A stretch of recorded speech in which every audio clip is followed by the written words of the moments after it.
Ready for the grimiest and grittiest of all podcasts, pro wrestling, music, and entertainment is the EWOKK and JB Show. What's up, everybody? This is JB with EWOKK, the EWOKK and JB Show. With us, our good friend, the jack of all trades, the guy who can manage, he can wrestle, he can do pretty much everything he puts his mind to. He could commentate. Dixon. Commentate, yeah, he's the jack of all trades, man. He's a referee too. He started out as a referee, son. Yeah, man. Bruh, I've done so much stuff in wrestling that I'm incredibly blessed. Like I think I've done everything there is to do except just like run my own promotion at this point. And then once I get to that point, I'm like, you know what, I'm done. I can check that off. Like I'm the indie Vince McMahon in training minus the money. Don't worry, man. They'll get there. for real, give it up to my boy Drake Dixon, bro. Triple D, man. That's absolutely. Man. Round of applause. Absolutely. If I got my beat machine right here. If I add some sound applause, I got you faded, Dixon. We have to have that in, man. Post production. Oh, I got you. I got you crazy. I got all the sounds, man. Oh shit, man. Could you make it sound like I actually have a normal voice and not Barry White if he overdosed on Benadryl? No, I got you faded. Okay. I got the whole studio equipment. I got you. If you want to sound like a Smurf, I got you. Yeah. We'll make you sound like $1 million, man. You're okay. Like, damn. That motherfucker's interviewing Morgan Freeman. Like, yep, they sure did. He's the voice of God, you know.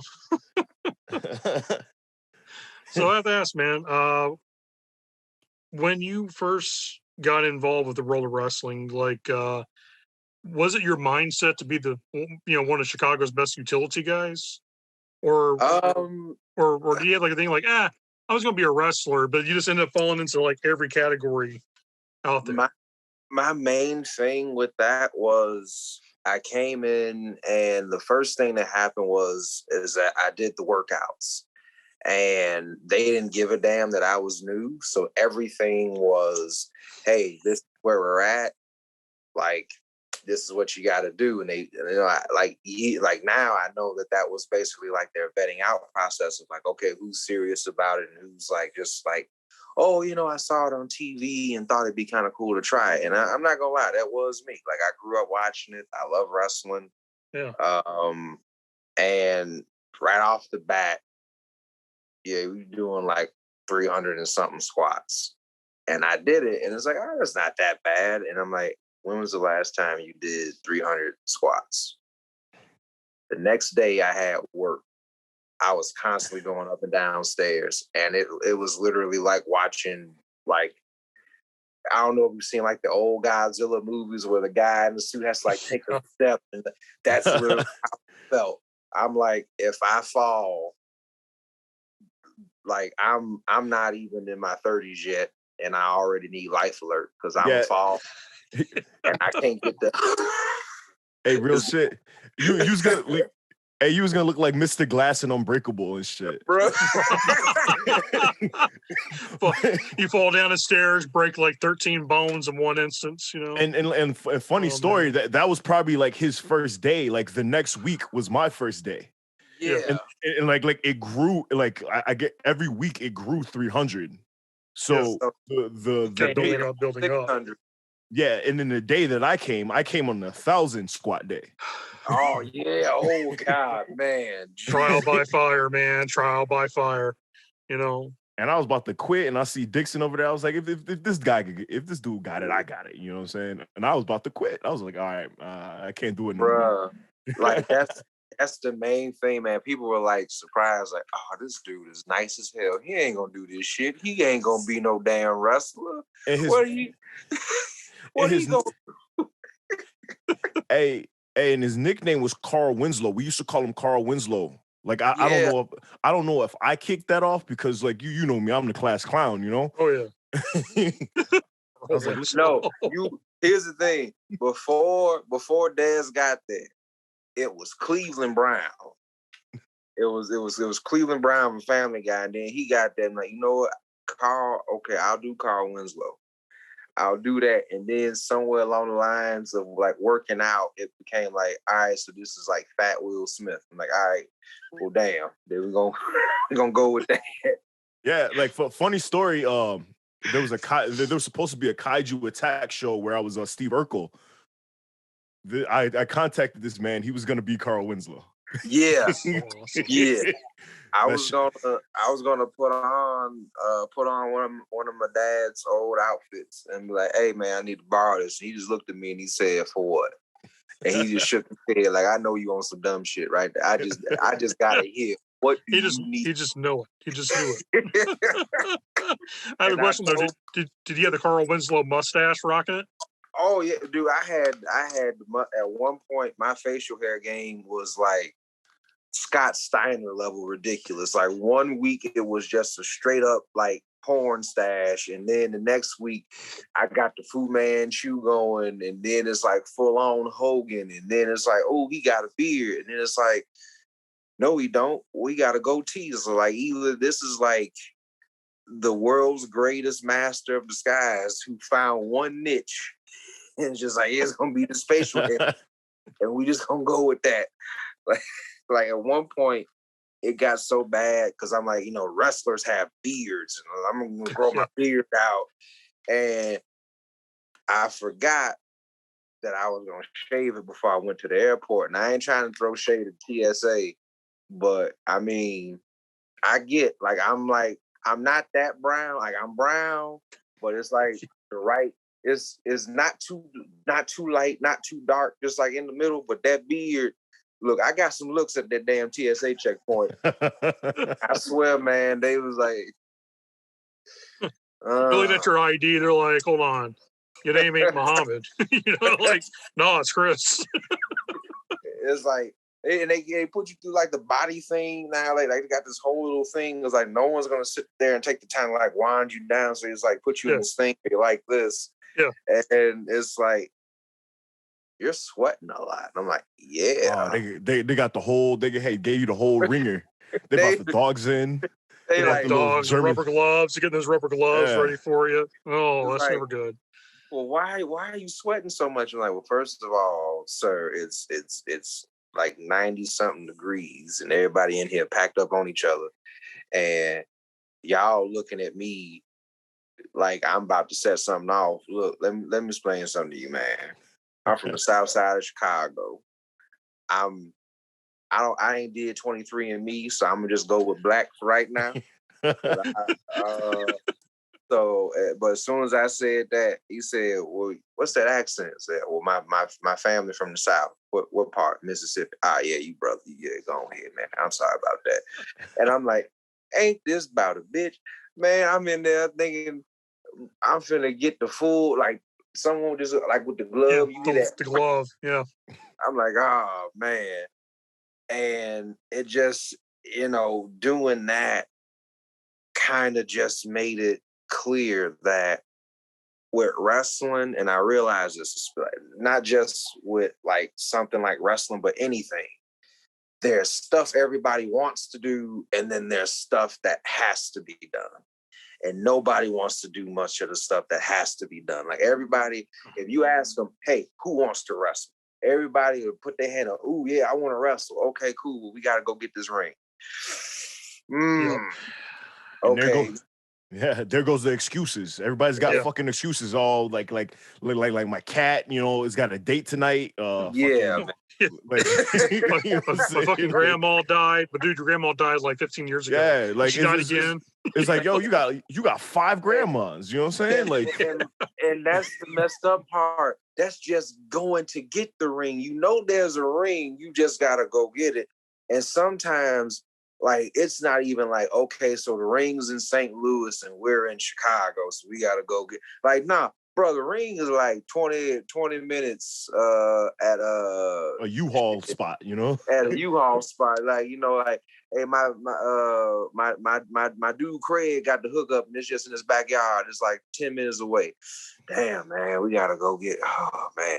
And then so if that's getting the ring, Imagine having to set the damn thing up Mm-hmm. and then taking it back down with the speaker systems and all that. So it basically became like, well, it's basically a production, and having a film background going to Columbia, it's like, it's literally whatever needs to get done. Because if one element is off, then everything's off. You can't have good promos, but every time somebody get in the damn ring, the sound got to know what the fuck you doing. And so you got really great talkers, but the feed is too loud, and no one knows how to hold a mic properly, and no one knows how to do gain control and all that stuff.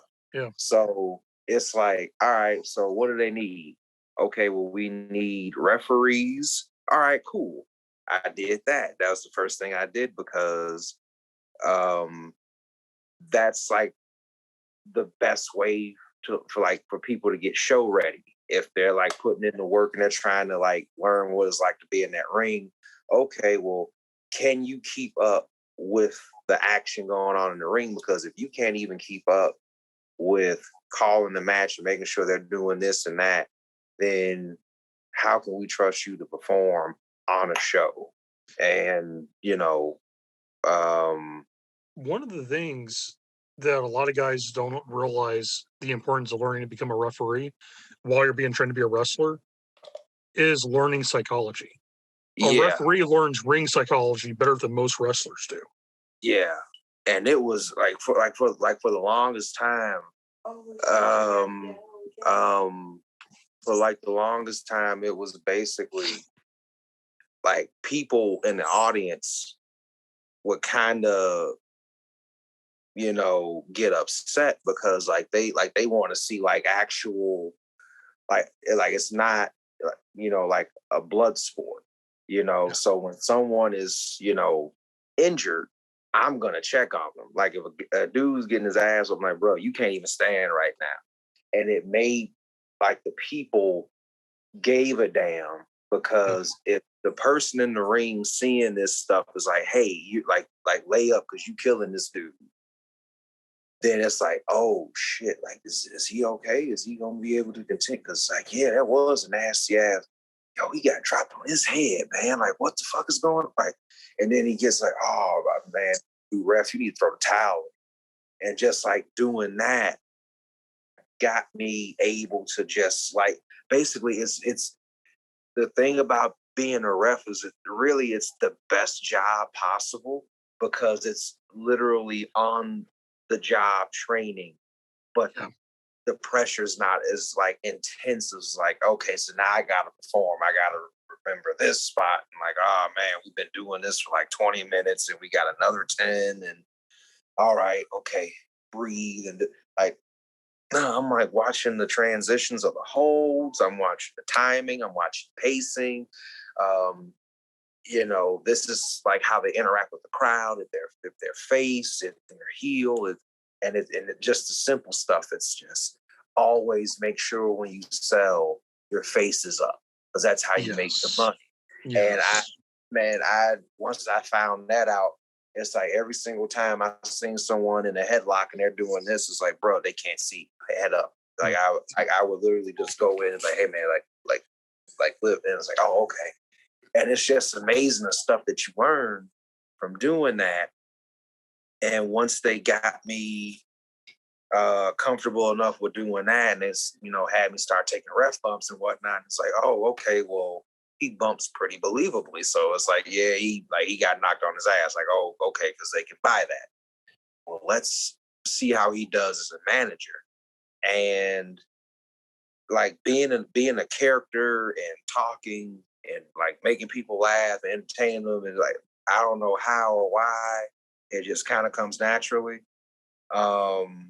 And I love doing it. It's so damn fun just to know that you can say something and either make them want to choke the hell out you, but at the same time, you can talk about somebody else 2 rows over, and then they go from wanting to choke you to laugh like, oh damn, he got your ass. Like, it's the funnest thing in the world. Yeah. I heard you got a while back, probably like 2 years ago when you first started. You got beat up by a pack of kids or something like that in Wisconsin. Man, and okay, What? so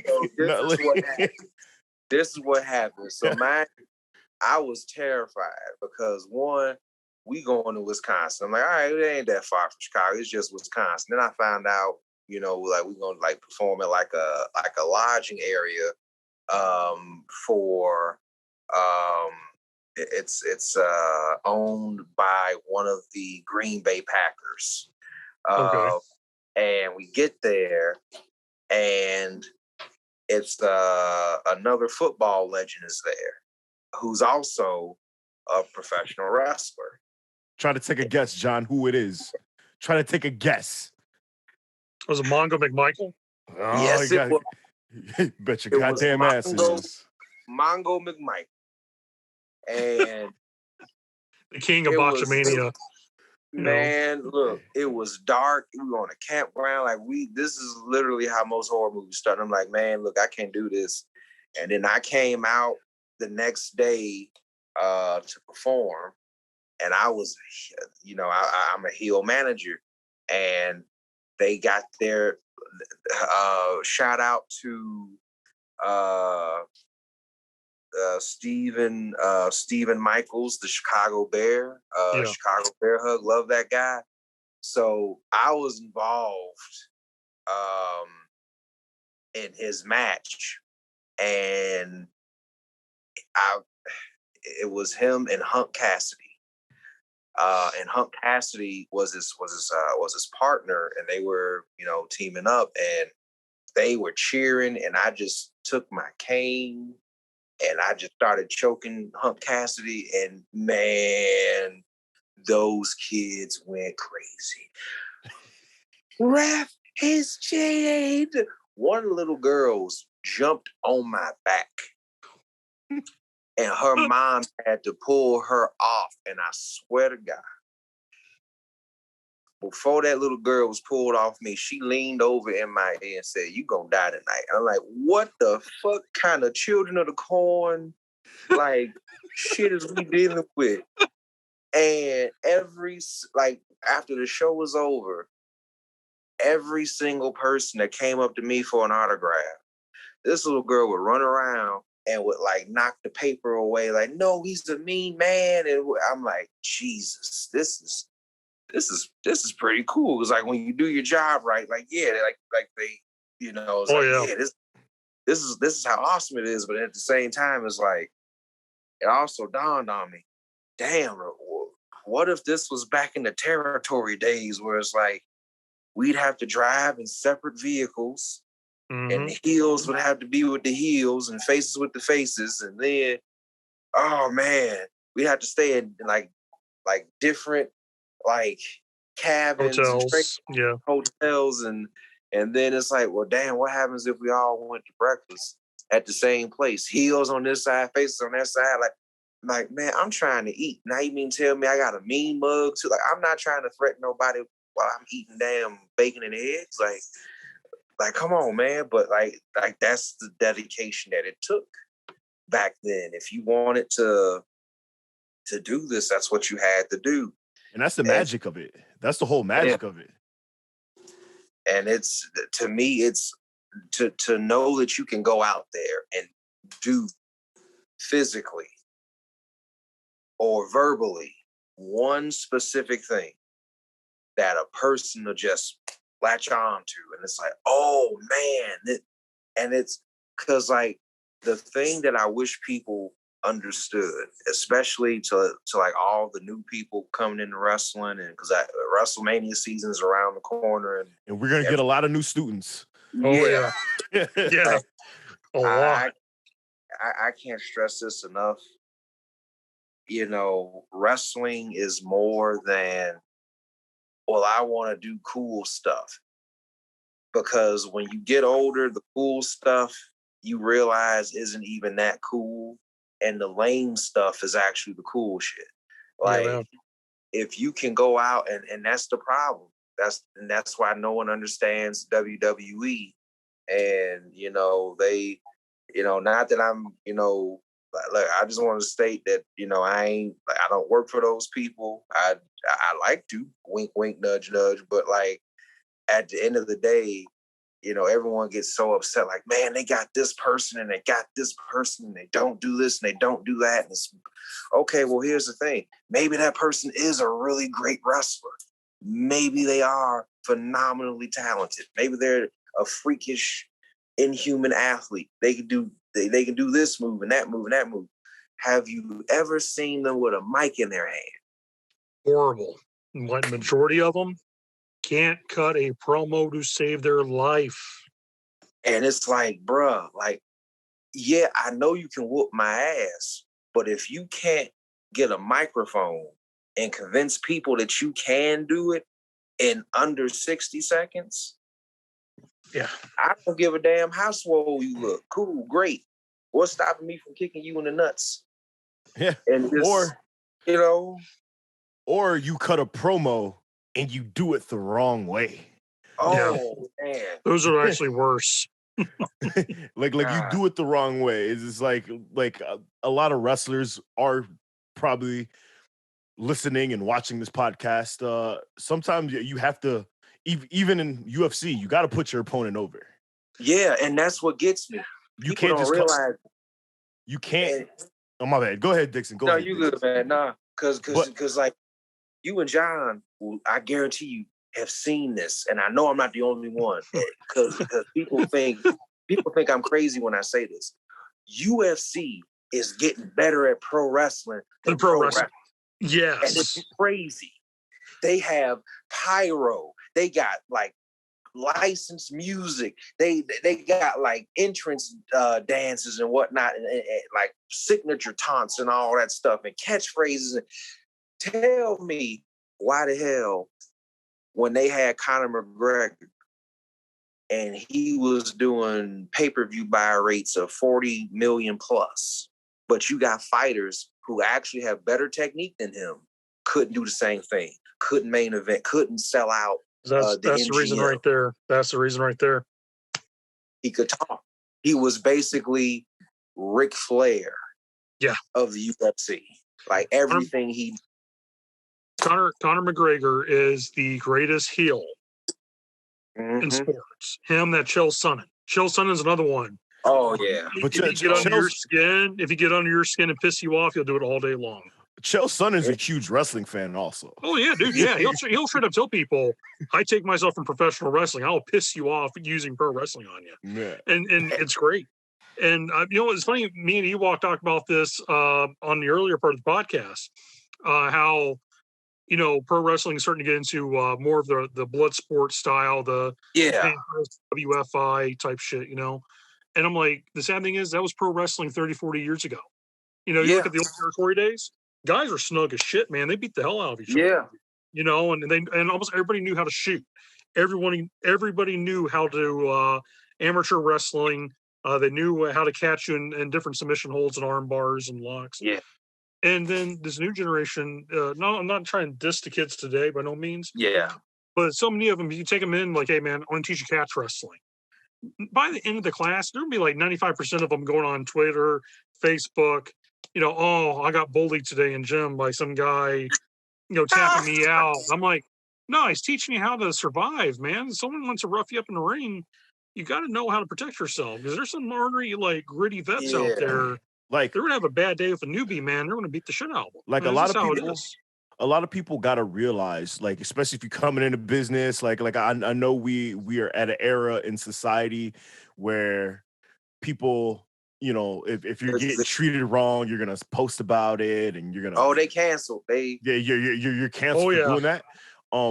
Think about the people you admire. Think about your Ric Flairs. Think about your Macho Man Randy Savage. Think about like the dudes in Japan.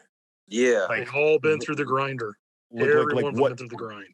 The people that are currently coming up in Japan, what they're going through right now, they're not going through what you're going through in America. They don't sugarcoat shit in Japan.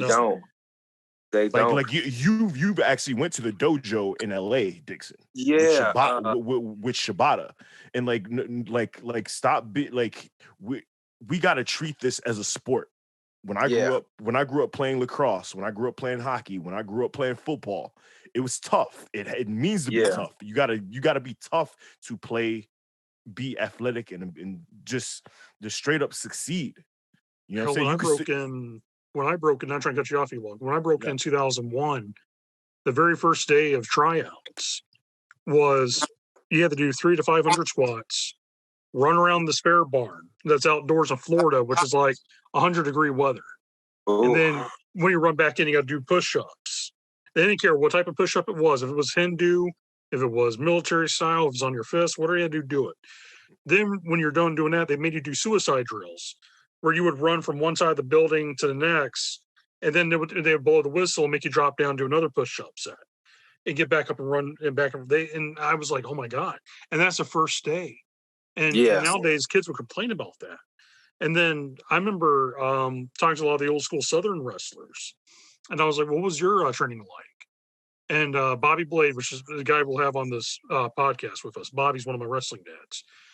Bobby said the first time he got broken into business, Del Mann was like one of the most feared old territory wrestlers back in the days. Del stretched him. Jeez. I mean, stretched him hard to the point like blood vessels in his eyes were like about to burst. And Del told him, he's like, all right, if you want to be a wrestler, show up next week. You know, Bobby showed up. Del stretched him again. And he kept on stretching until he kind of learned, okay, this kid ain't going to quit. Good. You want to learn to be a wrestler? Yes, sir. All right. Come over to my house tomorrow. We'll start. It's one of those. It's one of those. The old school generation's some tough bastards, man. That old school generation's tough to man. Yeah. And it's one of those things where, like, if you really want this, if you like really, really, really, really want this, you'll do like physically, you'll do anything. What it takes to be there. Because, like, say you might be good enough to go to Japan, those dudes will outwork you. They will. And like, there's a new kid at our gym. You know, he's a huge wrestling fan. But like, he comes to wrestling training with no shoes, with no boots, no shoes.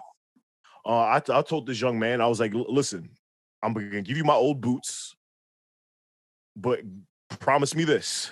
Whatever we put you through, you won't quit. Yeah. You were there for that one. Just like nobody's bullying you. Like, there's some places, there is some dickheads that bully people. Yeah. But it's just like, a lot of people, like, especially like coaches and stuff like that, is like, hey, I'm trying to put you through what I went through. No hard feelings, but like, you have to toughen up a little bit. Like, you need a thick skin for professional wrestling, man. You need a thick skin for any professional sport. You need to. You know what I mean? Yeah. You need to be successful. You have to. Any high level, we don't do patty cake. Yeah. We don't, you know, play with flowers in the garden. You know what I mean? Like you. When I first got there, for like the first couple of months, I honestly thought that people were just like kind of dicks. Like there were people that would talk to you, and there were ones that didn't. And then after a while, like the ones that didn't talk would kind of like start talking to you. And I'm like, I just told them, I'm like, dude, like, I thought you hated me. And it's like, nah, it's not that I hate you. It's just that I don't want to waste time trying to get to know somebody that probably won't be here the next week. Because that's a very real thing, you know? But no, prime example, my ass when I was 18. Now, was that a hybrid for Wrestle League, or was that the Shibata New Japan Dojo? That was at hybrid. And the thing with hybrid, man, is that it got to a while where I just wasn't getting certain stuff. And it was basically like, hey, man, you need to work on cardio. So I would do cardio classes an hour before. And then as soon as that was over, it was right into wrestling. So from 6 to 7, it was nothing but cardio. We would go through the ringer. I'm talking boot camp style. So like battle ropes, resistance training. They had this thing called the Animal Kingdom, where for at least a good 10 minutes, you're literally doing animal movements, from gorilla to bear crawl to those bear crawls are brutal, man. And I'm thinking like, okay, that's not that bad. And it's like, no, keep your legs straight, because bears, they don't bend their legs. And it's like, I was pain, inchworm, scorpion, all that stuff, crocodile walk or Spider-Man push-ups. And after that, it's like, okay, so that's over. Right into wrestling, we're doing 500 squats. And it's like, God damn. But, that cardio allowed me to have the energy to do those 500 squats and then go right into the blow-up drills right after that. And then it's like, hey, we did 500 squats. Cool, great. We did planks for 2 minutes. Cool. All right, now we're going to get in here. We're going to do the Billy Gunn drill. So, duck 2 and, on the second one, come back. Other guys rolling out. Now it's your turn. You throwing. Boom, boom. And it's like, damn, and we do that for like half an hour before we got our first water break. Half an hour correctly. Yeah. Like if you on the clock. If you messed up, oh no, we're doing this till everyone gets it right. There is no, okay, we'll come back to you. Like, nah, everyone gonna do this. So, and that's how I found out, like, okay, so you can do the cardio stuff. Your strikes are pretty shit though. And I'm like, well, they got boxing and they got Muay Thai. And did those classes and learned how to do kicks and elbows and knees and all that. And honestly, when I did the New Japan camp, me and another wrestler, Zeke Kickham, we went to the New Japan camp, and a majority of what got us through that camp was just the cardio classes and Muay Thai and boxing, because they treat it like an actual sport. Like you have to have like sports conditioning. There wasn't a typical wrestling camp of, okay, we're going to do this warm up and then we're going to get you in the ring and you're going to show us what you think you know how to do. And then we're going to show you the right way to do it. The only wrestling things that we did at that New Japan camp, lock up and run the ropes. That's it. We didn't have tryout matches. We didn't do it. The whole camp was basically, we're going to beat the shit out of you to see if you will come back and complete the training. Question for you. When you was there, did they make you do the Gotch Bible workouts? Yes, they did. We went through That's brutal itself, man. The entire damn deck of cards. Yeah. And we got through it. And the young lions that were there, that like now I'm so happy for those guys, because basically they told us like, hey, you guys are basically getting like a fraction of what we go through, because their workouts are completely different. Like if you look at these guys, they do not look normal. They're like on some Captain America, like super soldier type shit. Like they were manufactured in a lab, but they don't drink. They only eat protein-rich soups and and hearty broths and whatnot, and they work out all the time. That's all they did. Yeah, and that's all they can do. Yeah, they can't go out. They can't party. They're stuck in a dorm with the greatest of all time, Shibata. Yeah. When I was a Gaijin talent scout for 0-1 Japan, Nakamura's son was always telling me like what they were planning to do for Americans. Mm-hmm. And so we would do the fighting spirit camps for like find the next American guys. And you'll get a room of like 60, 70 guys. And when they bring out that deck of cards, like you instantly knew from experience, you see that, you're like, well, that's when weed out about a good 30, 40 guys right there, man. Because, I mean, anybody's listening to this podcast, look up the Gotch Bible workouts. You're going to be a serious wrestler and do those workouts on a daily, maybe every other day basis. And it's a life-changing workout, man. It will make you tough. It's a tough physical workout. Hey, Dixon got a pack of cards. Dixon, no, I got my pack of cards right here.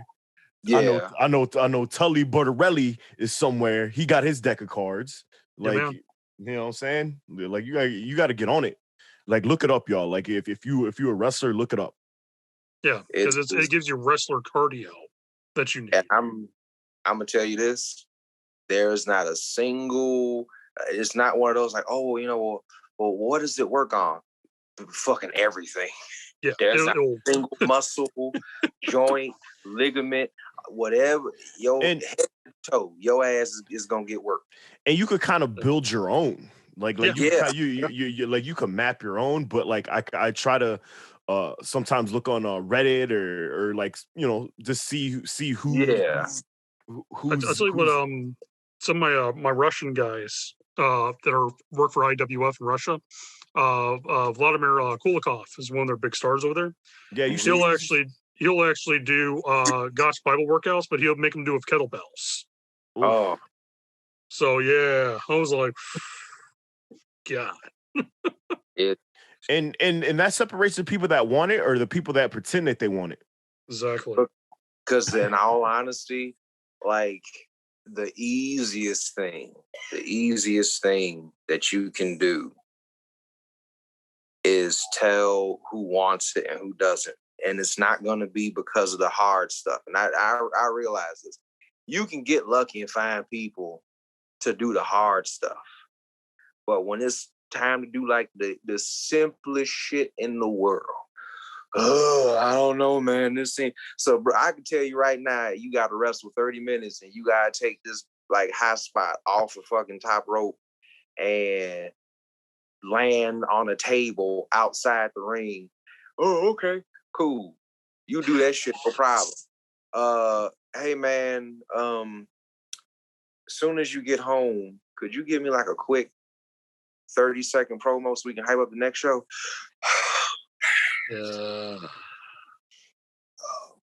Yeah, I guess. And it's like, hey, what like, and it's like, dude, like I get it. Like there are gonna be points when you are tired. And even the simplest thing is gonna be like, oh well, like trust me, driving 6-something hours in the rain and then having to drop somebody else off in like North Lawndale and then come back and then sitting in like a 30-minute traffic jam to do this. Like the moment I hit that bed, it's like, I'm asleep. But then it's like, but I know I got to do this podcast. My ass is up. I'm here. And your ass was supposed to be filming today with me too. Hey man, look, I got back too late. We gonna do that next time. We're gonna do that next time. That's already taken care of, man. But that's the thing, and that's what I love about this is that this is the type of shit that people want to do. Like I'm nobody. I've been doing this for going on 3 years, and I'm not on TV, but I'm doing TV shit. I get to say, hey, I've gone to this tryout, and I've met this person and that person. I get to say, yo, I've done a couple of interviews. I've done a couple of podcasts. Hey, I've worked at this event and this event. And I, like working at Black Wrestlers Matter, like a lot of people don't understand how cool of an event that was because it wasn't something that was like, okay, well, we got a quota to meet, so everybody Black on the show. Nah, we couldn't get every damn body. It was who do we need people to know about right now that are fucking killing it? And in all honesty, yeah, I want to wrestle and I'm going to wrestle. I'm going to show up. I'm going to train. I'm going to bust my ass. I'm going to do this and I'm going to do that. But shit, if I can sit my ass at a desk and I can get over by getting somebody else over, who wouldn't do that?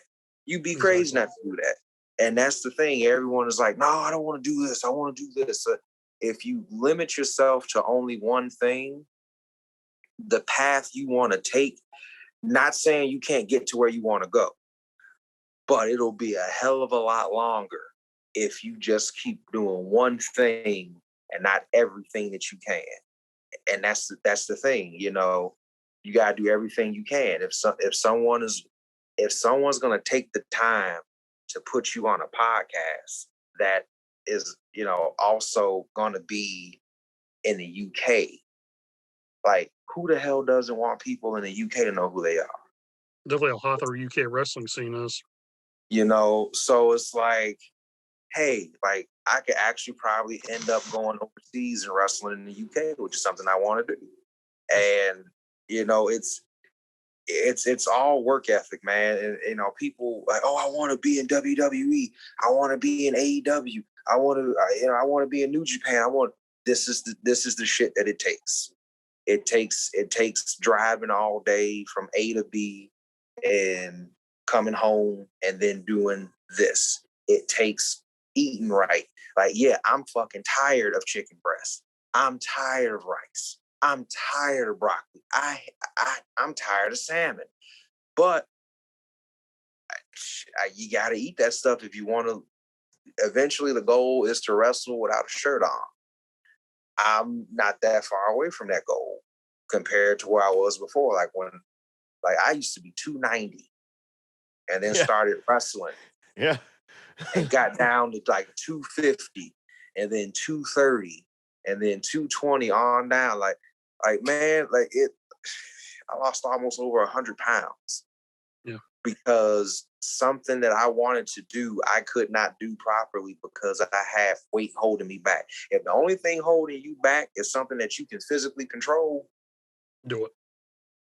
Hey, John, like, let me tell you, this man could legit do a cartwheel into a split, like a perfect split. Like, I ain't talking about no half-ass split. I'm talking about like A real deal. Yeah.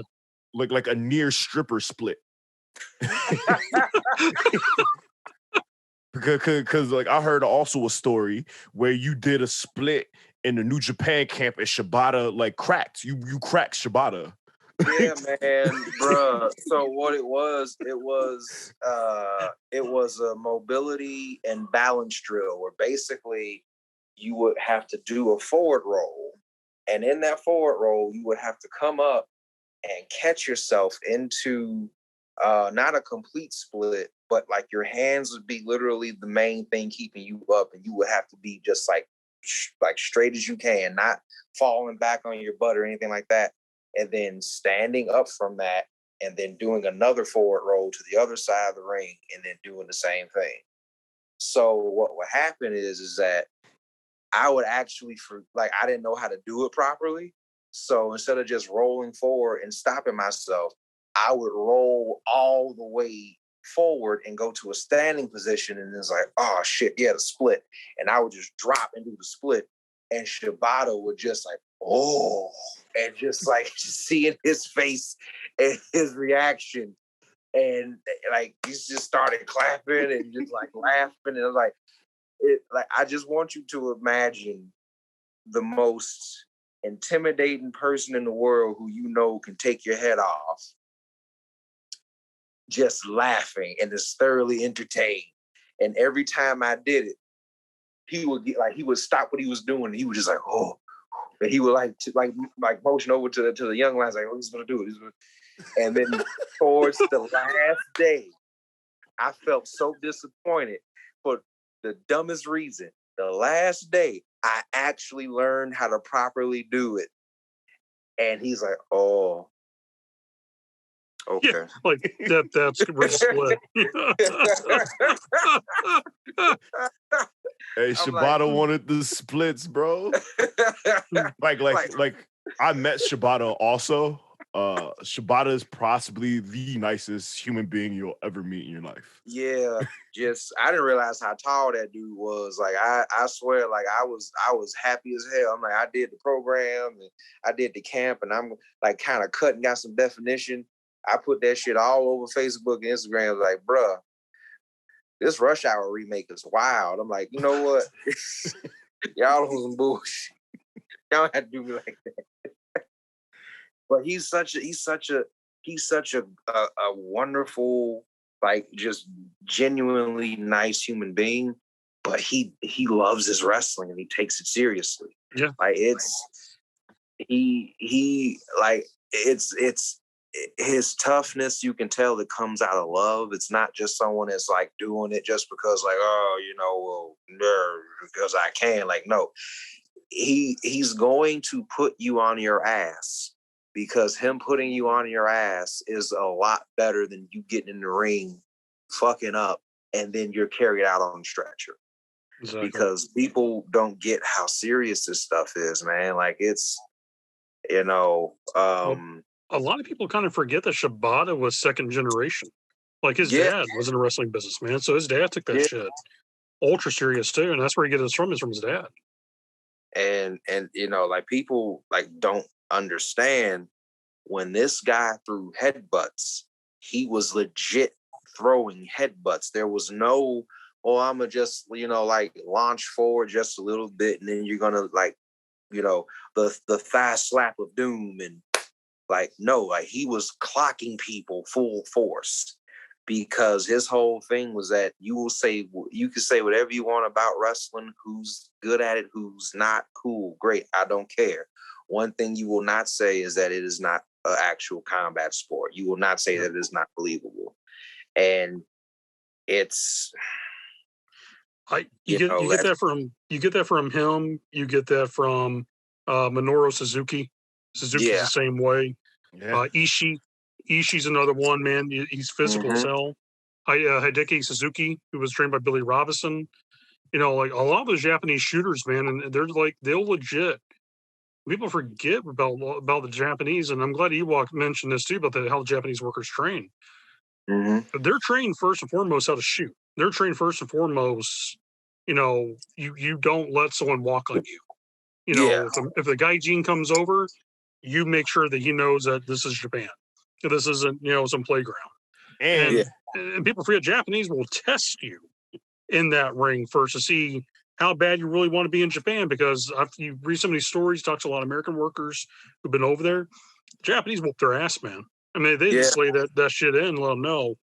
And people tend to forget because there's an era in Japanese wrestling known as Inokiism.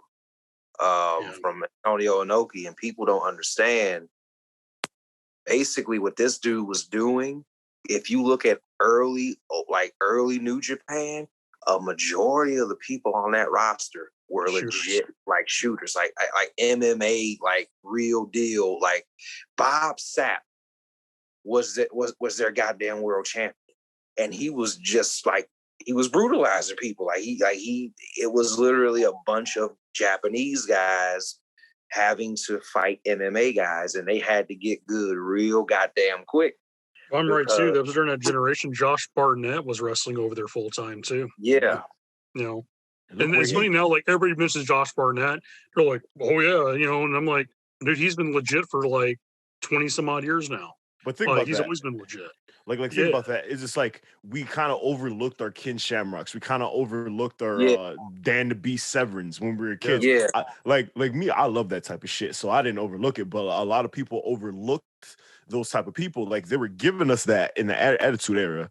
Yeah. They really were. Like I'll get the fall brawl thing when they're like, yeah, we're just gonna let them like actually like throw hands. Dan Severn had to literally. He did one fight and he just stopped and he said, "You can't pay me enough to do what I know I can do to these guys." Like it's one thing if we're working, but if you want me to do actual like beat the shit out of somebody, here's my actual rate for that, and I guarantee you won't have much of a roster when I'm done. So he literally just like, I'm. You've heard about the Royal Rumble story with Severn, haven't you? No. So it's right near when his contract was ending, and they have him in the Royal Rumble.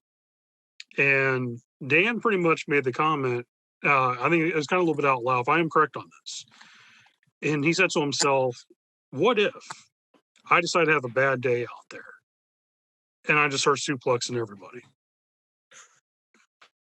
And like, everybody was just sitting there going like, yo, no, man, it's gonna be, and luckily he was chill with everybody at the end, but everyone started thinking to himself, they're like, man, if he decides just to start shooting on us, only Shamrock's the only guy right now on that roster could take him in a fight. Yeah. And then that's going to be a fight between those two, and that's going to get ugly. I mean, you imagine him, man, if he just decided to have a bad day, just the takedowns, the catch wrestling holds he knows, Dude. The closest thing anyone, I think, in this current generation has to actually seeing something like that has to be that triple threat match with Brock Lesnar and Braun Strowman. And Braun was going in like too fast. He was like, I get like young, he's anxious, he's in there with main eventers, and then Brock, him. Yeah. Man, literally need him to the point where I've never seen this, because like Braun is a big ass dude. Brock need this guy to the point where he bent all the way over, holding his sides, and then just like boom. Oh. Yeah, he deaded him. I was like, I remember that. And you watch his brain move to another side. Like, that had caused him a concussion, man. Had to. Like, slow the fuck down. Like, oh damn, yeah, please. Man. Oh my God.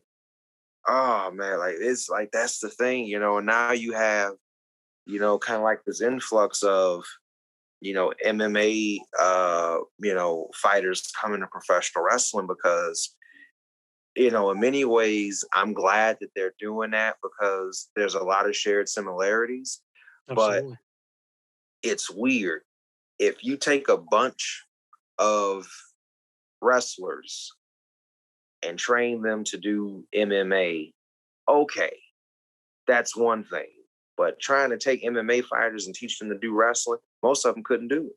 Because it's like, wait, what do you mean I have to, on purpose, climb up on the top rope and then dive off? And do what? Oh, land on me. Okay. Well, Don the Predator Fry, another legitimate tough guy in MMA. He talked about in his Hall of Fame speech when he left Pride Fighting, he was like, I decided to try pro wrestling. I grew up watching the Funk, so I thought, yeah, this be easy. And he openly said on his Hall of Fame, he said, I was wrong. He's like, that was not an easy sport to get into. He's like, it whooped my ass. And I'm like, that's the thing, man. I mean, I've seen so many guys over the years, been doing this since 2001. And I've seen so many guys come in and they come from like a different background, like martial arts. They come in with boxing or something like that. And some are natural wrestlers. Some of them, they just take it like a duck in water. And there's some other guys, they just don't comprehend it. And the business is not, I won't say like the wrestling side gets them, it's the business aspects and some of the crazy stuff that we all go through to be in this business weeds them out. They can't handle it, they don't want to be part of it, and they go. And what it is that, because seeing the amateur fight circuit and looking at the indie wrestling circuit, they're not that dissimilar. Like a lot of people, like we just came back from a fight tournament for kickboxing, and one of the guys in it, Shane Foster, is an actual wrestler. He's one of those guys that can do both. Hey, and who's his brother? Who's his brother? Oh, his brother, who I've also had the misfortune of being suplexed by, the Shogun Chris Logan. Yep, our champion. And another guy with a legit shoot background. Those guys, man, look, when you get in the ring and they teaching you something, it's a blessing and a curse, because you will learn so much, but you're gonna get your ass whooped. There's no other way to put it. Like, hey, we doing back body drops, everything. I remember when I actually, like, my first match wrestling Chris Logan, he's like, I'm gonna kill you. Like, what the fuck? Like, you don't tell that to nobody, man. Like, what? And like everything he can, like kicks, clotheslines, chops. Like, Chris is like easily 6'3", 6'4", 200 plus pounds. Like, that's a big ass dude. Yeah, man. And to be able to like survive and like put on a good match, but I'll never forget. He said, "Okay, so this is what's gonna happen. You know how to take a suplex, right? You know how to take a suplex. You know how to take a belly to belly. Oh yeah, because we had literally just done that the prior practice. So I get in the ring and I'm ready. Like, yeah, we gonna do this. Like, cool, belly to belly. And he catches me, And I try to go off to the side because I'm thinking he's gonna do one of those like Kid Shamrock ones. Yeah, where you like he just grabs you and Yeah. like, boom, I'm used to that. And he just like back and nah, bro. Oof. I've never been so damn high in my entire the human body, especially at my weight, 230 pounds. Like a plastic bag in the wind. Like that should not happen. And the time that it took me to land, it's like, shit, they really down there. Okay, man. Like I had time. When I say I had I didn't have just hang time. I had time. I could think about shit. Like, man, what am I gonna eat after this? This is is Patillo's open after this? Nah, but that Mexican restaurant, Amigo Chini, yeah, they got that big ass. Oh shit, I gotta fall. Oh man, bro. Like they are like they are really with the shit, and you know, like Shane was basically just like, I can't believe I actually paid $120 to get punched in the face.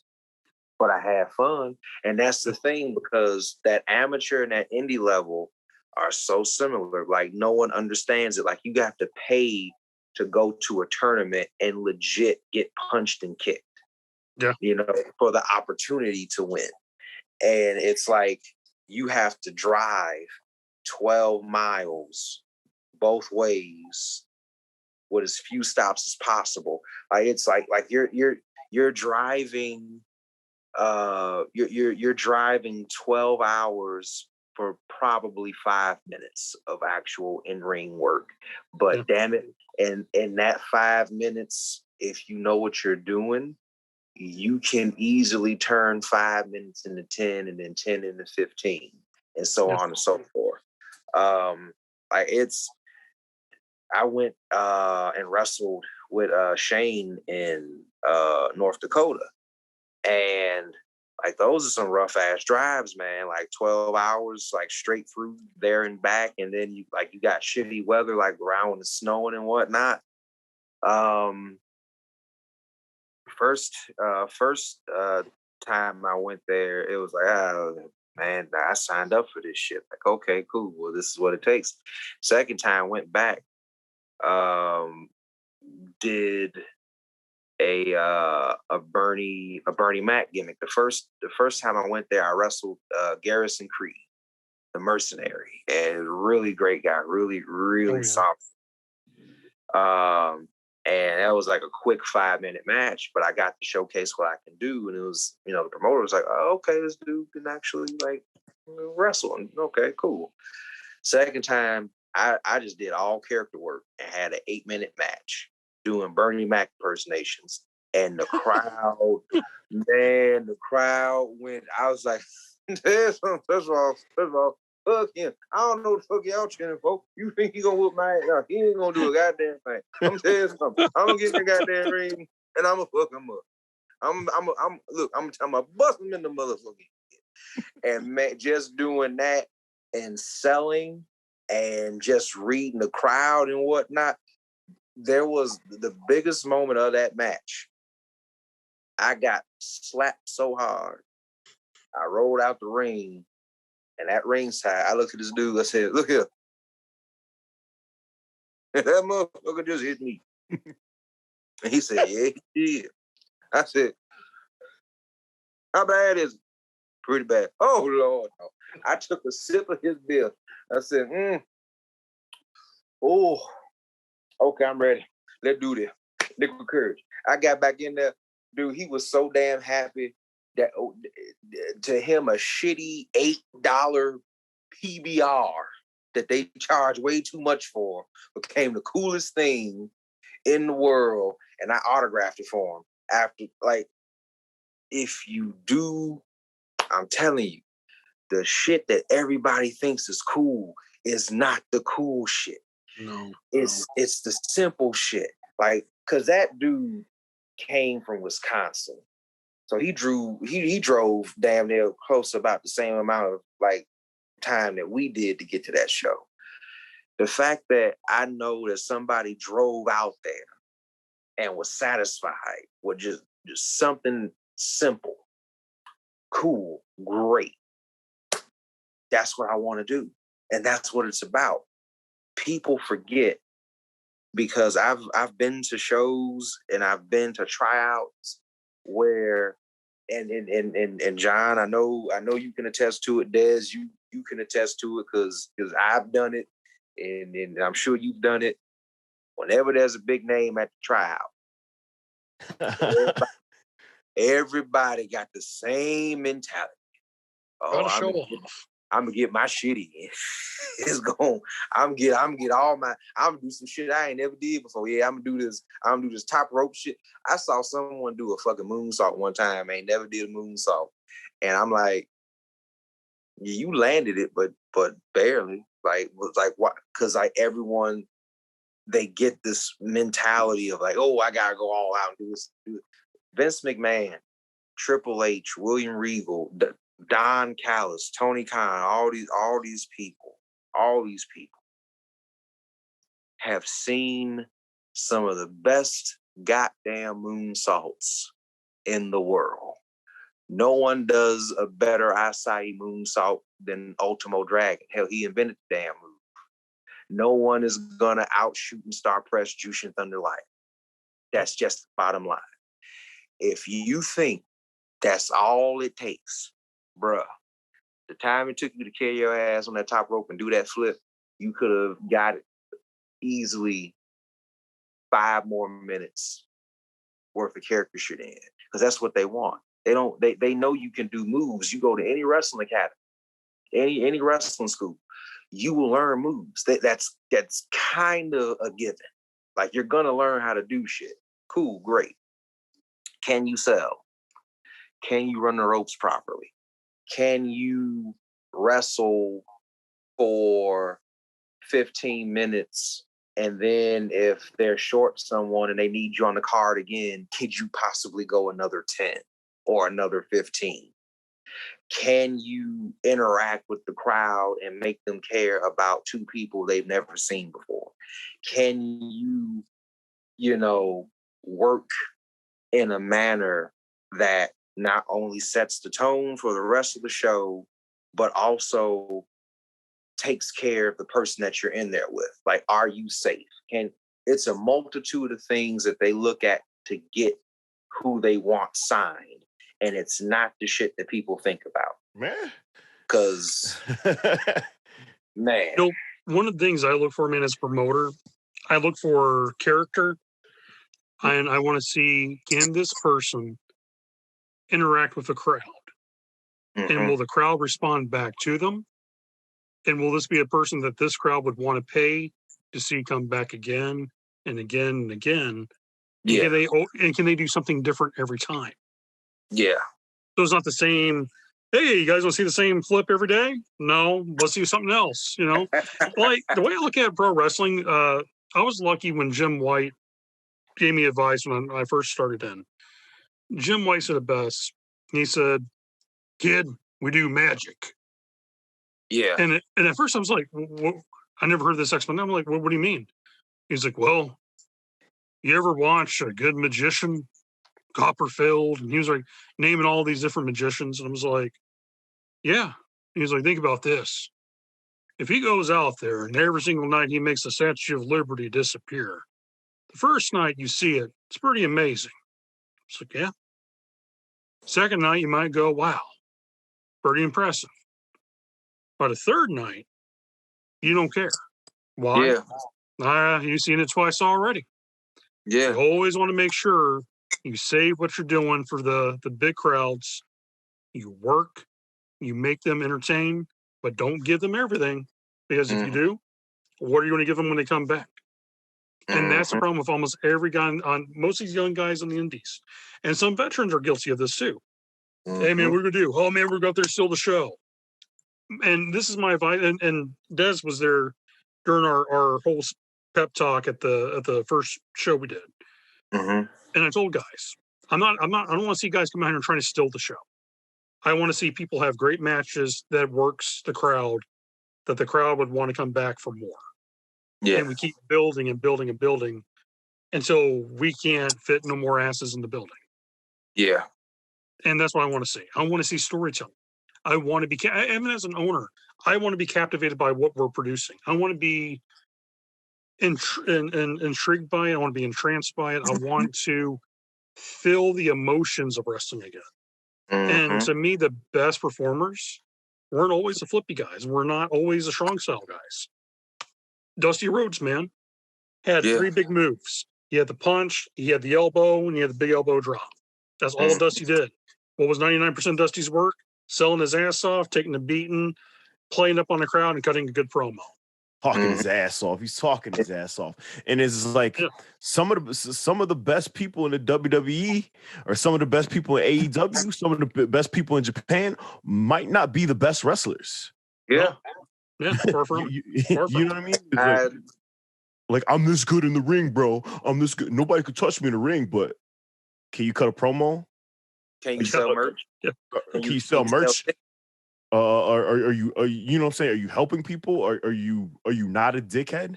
You know what I mean? Boom, right there. And like, people who don't get it. Mic People drop. do not get it. You know what I'm saying?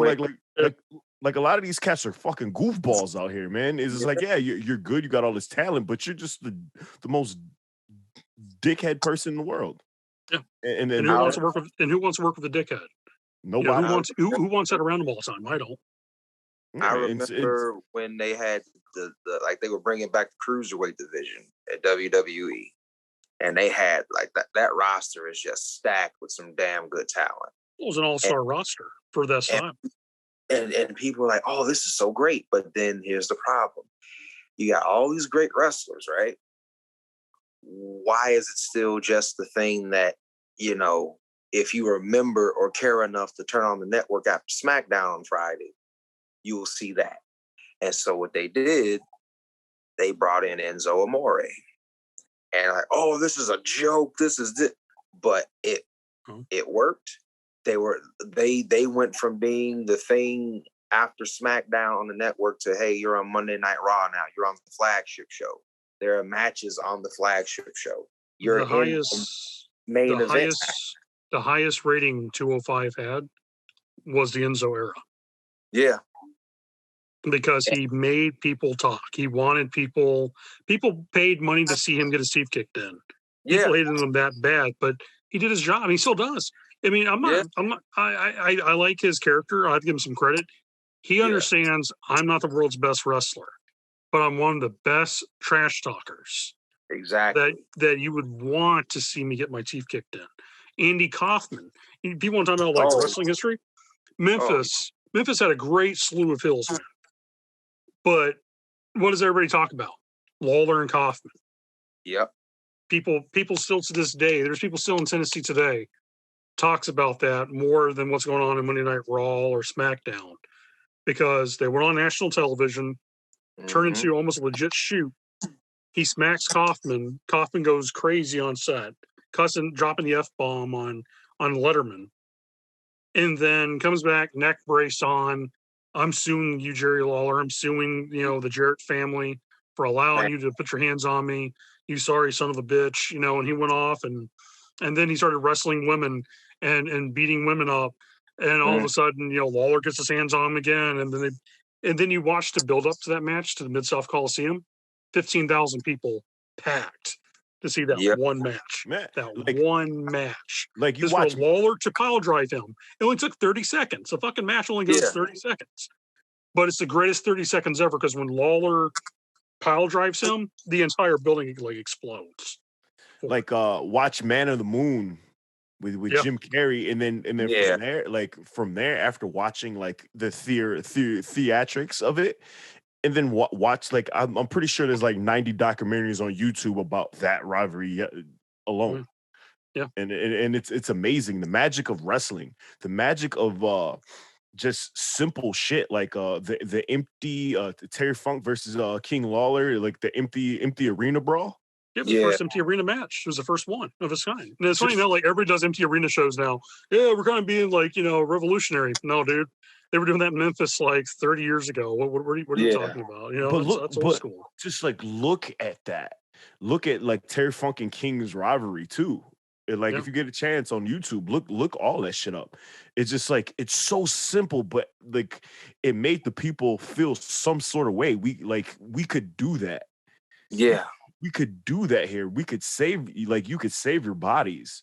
There's so many people that were really good wrestlers that are out of the business because concussions or they got hurt or torn ACLs. It's like, stop doing stupid shit. Like the sport is dangerous enough as it is, because all it takes is for one thing to go wrong and someone's not getting in that ring again. You don't have to tempt fate every time you go out there. And like, yeah, I want to do the dives and the flips and all that stuff too. But at the same time, it's always more effective when it's like playing a video game. If you're playing a guy and he keeps doing the fireball attack, eventually you're going to know, okay, that's all he's going to do. So this is how you get rid of it. Versus, hey, I didn't know he could do that. And that's what you want people to do. Like, you want them to be surprised every time you get in the ring. If you show them your entire bag of tricks in your first match, okay, cool, great. We know this dude can do this. We know he can do that. And it's like, I tell you a guy back in the days that was a phenomenal wrestler, in-ring wise. He could do everything for his car accident. Was Eddie Gilbert. Hot stuff, Eddie Gilbert. Eddie Gilbert. Go back and watch his matches with Tiger Mask in New York, his match with Kurt Hennig, just technical wrestling masterpieces. Gets in a car accident, breaks his neck, has to literally reestablish himself as a wrestler. And instead of going through all the technical, flashy stuff, turns into a brawler. Yeah. And what I love about his Memphis run is one match, he'll beat you with the Tennessee chain gimmick. Yeah. The next match is a fireball. The next match is a loaded boot. Next match is, and he always had a different way of beating you when he had to cheat, and it was great because you're thinking, he's just going to pull out the chain. Bam, there's a big fireball.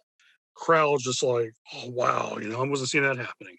I remember as a kid watching Memphis TV, Lawler goes in the parking lot and he's looking for Gilbert, and Gilbert runs him over with a car.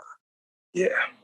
And I remember as a kid watching this, and I was like, oh my God. Because like when he hits him, I mean, he rolls him off that car.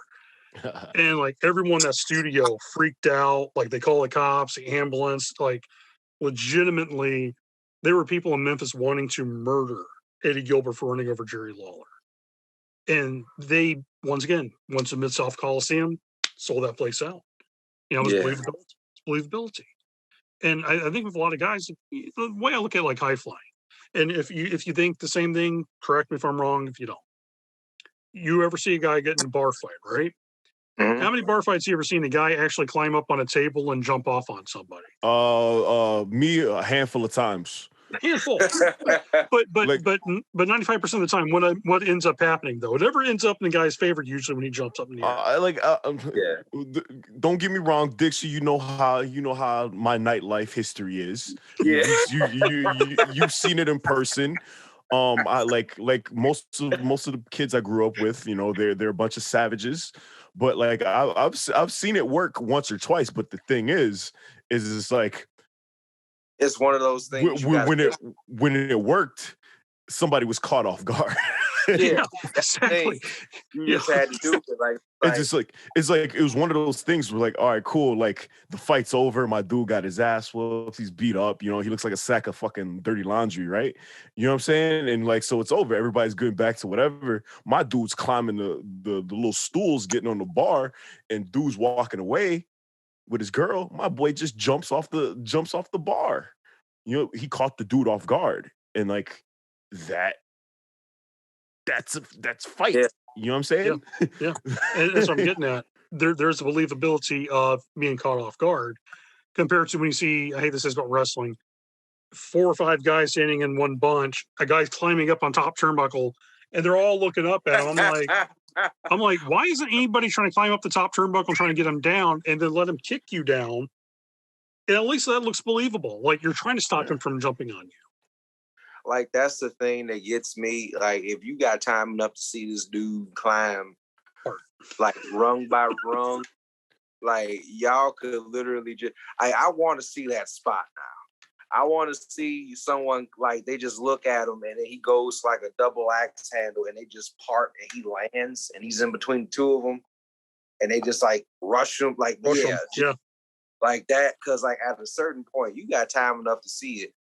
You got time enough to move. Like if you're gonna do it, make it look like a brawl, classic Pier 6 brawl.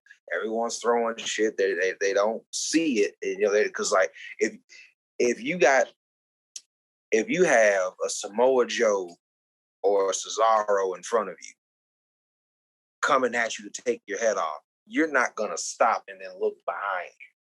You're focusing on that big motherfucker right there because like it's go time.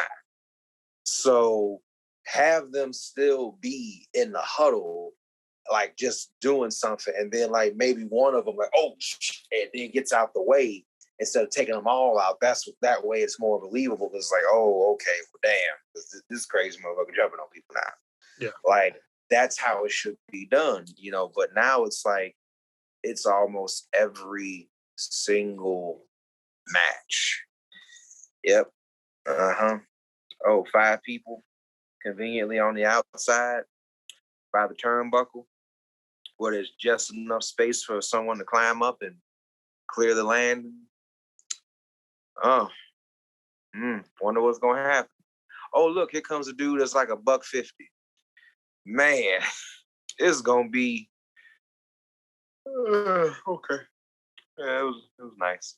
And then you'll see it 2 matches later, and it's like, are you fucking kidding me? Come on, man. Just it used to be a thing on independent shows. You see almost every match that had a suicide dive. Yeah. Like I remember back in 2012 to 2014, that was like, we're gonna do. I'm gonna do Canadian Destroyer. Okay, is that your finisher? No. Okay, what are you gonna do after that? Well, pop up super kick. Is that the finish? No. All right, we're gonna do it from there. I'm gonna do a tornado DDT on the concrete. Okay, that should be the finish, right? Nah, we're gonna do schoolboy roll up. And then what after that? Oh no, that is the finish. That's the finish. Yeah. Like, hell no. I love seeing that. So you mean to tell me you got dropped on your damn head, bruh? You took a shooting star press Canadian Destroyer off the top rope, but bro, that small package, goddamn. Yeah, right. The dreaded schoolboy roll up gets another victim. And it's funny, I did a Canadian I did my first and last Canadian Destroyer ever. I was there to see this. Yes. I like making fun of myself, and I posted, I made a little video of the Major League Park. It was like, hey, nice hit. It was like, nice catch, kid, but don't you ever fucking do that again. Like, which means my new point, for any wrestlers watching this, any young wrestlers, old wrestlers, don't be afraid to say no. Yeah. Don't be no way. Like if you feel you could do it, don't second guess yourself. If you second guess yourself, that means you don't want to do it. So like don't be afraid to say no. Don't be afraid to pitch in and help build a match. It's just like, a lot of us have kids. I don't have kids. I'm single as fuck. But it's just like, are you sure? I don't know. I don't know. I might have some light skinned kids somewhere in Connecticut somewhere. But yeah, it's just like some people have families. Some people gotta get to work the next day. Yeah, it's just like, don't kill yourself. For the love of God, don't try to do a move that you've never done before. Yeah. That's the part that scares me the worst. I've seen so many shows. Yeah, I think I can do this. Okay, do you think you can do this, or can you do this? There is a big difference from a think and a can, and it always ends up in like travesty. Always does. Like, well, little Timmy broke his shoulder bone. Well, what am I? Oh, but man, this has been a great podcast so far. For people listening in, Drake Dixon, me and EWOKK on the EWOKK and JB podcast. Genres Podcasting Network, Power 4 TV. Guys, keep tuning into our shows. We're going to keep on dropping information, knowledge, and most importantly, good humor and good stories. Before we wrap this up, man, let's do some word association. Hell yeah, let's do it. So, starting off, Wrestle League. Mm-hmm. Wrestle League, honestly, one of the coolest, like, close-knit places I've ever been, because, like, you got so many schools, and it's like, it's kind of like a racket, man, where it's like, yeah, we'll teach you how to wrestle, and then you pay, and like they charge enough to, you have to refinance your mortgage, and it's like, well, so and so teaches here, and it's like, oh, okay, cool, yeah, so it's a name school, and okay, cool, great. Are they there though, or are they on TV? And then on occasion, just stop by and go, oh no, do this. And then 5 minutes later, okay, I got to go back on the road so I got to be on TV again. Like they take their time and they don't care. Like they literally don't care. Like, oh, you want to do, you can do cool shit, but you're going to do it when we know you can do it. Yeah. Not when you want to do it. Because if we can have you do ABC and we see that you can do the mechanics, then okay, so you're gonna take a back body drop. No, I can't take a back body drop. I can't take a back body drop. Can you do a flip bump? Yeah. Can you take a hip toss? Yeah. You can do a back body drop. No, man, I can't. And then sure enough, they call hip toss. And as soon as I come in, he went right for the back body drop. And I'm still thinking hip toss. Did the hip toss. Over. Oh, yeah, it's a front flip. Oh, okay, yeah.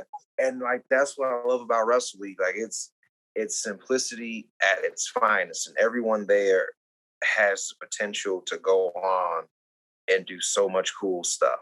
Like everyone has the potential to do some great things in this business, and it's because we're basically taught like, hey, yeah, you can do your super kicks and your tornado DDTs and your destroyers and whatnot. But you know what? And tonight seems like a neck breaker kind of night because a lot of people don't know how to do that properly and to put people in the hospital. So you're going to be one of the select few that actually knows how to do a neck breaker the right way and not hurt anybody. So I love Wrestle League, man. Chris Logan. Chris Logan, man, he gonna whip my ass saying this. Big teddy bear, wonderful, wonderful human being, but very tough and very, very determined. Like this is how tough this guy is. This is a black guy who lives in Bronzeville, one of the most historically black neighborhoods in Chicago. A block away from me, might you add. Yeah. And legit is like CPD. Not an easy job, especially with all the stuff going on now. This dude has to carry that weight and still find time to get into a wrestling ring and train the future of this sport and then go and do shows and then uphold their reputation. Like, that is the epitome of somebody that wants this. And I like every day in this, and I'm pretty sure he loves his job. I'm pretty sure he loves doing, being a policeman. But every day it's like, yo, can somebody just sign this dude, please? Like, because he deserves it. Like, he's been putting in that work. I tell you, man, if I was a multi-millionaire right now, yeah, that'd be one of the first dudes I would have signed in a heartbeat. And I agree. Like. He's to me, he's the epitome of a man's man. Yeah. I mean, straight up. And it's like when I had to think of like having a first heavyweight champion for the company, I couldn't think of a better person to represent Chicagoland. And that says a lot because we have a stack ass roster full of talent. You do. But that guy, man, there's something about him. I don't know what it is. It's a mystique to him. But the way he carries himself, he's believable because he is real.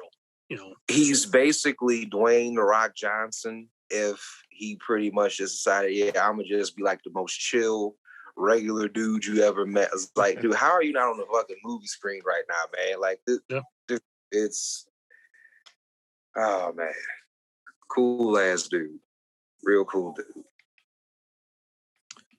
Your opinion, who might be the next big breakout star in Chicago? Oh shit, baby, me. But like for real, like the thing about Chicago, we really don't know, because this is the thing about Chicago.